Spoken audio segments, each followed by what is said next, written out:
金曲歌王林俊杰14日起一连4天在台北小巨蛋开唱。出道16年的他，歌唱事业早已爬到巅峰，唯独感情世界始终成谜。他曾透露，学生时期女人缘不佳，直到走红后，才有各种奇妙的艳遇找上门，甚至还有歌迷夜半敲房门主动现身。据《一周刊》报道，林俊杰说，小时候自己是很没有自信，曾经有老师给他的评语是应该要多交朋友。当年的他觉得自己笨、丑，不受女生喜欢，也曾被同学们指指点点。一直到高中开始写歌，有人支持了，把音乐当作武器，他才逐渐找回自信。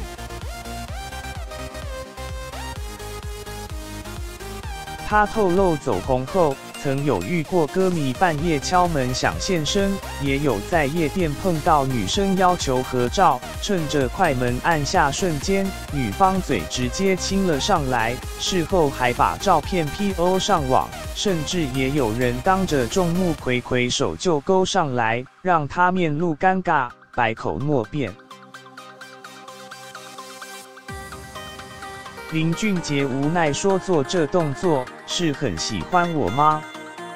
不是啊，他只是想炫耀跟林俊杰很熟。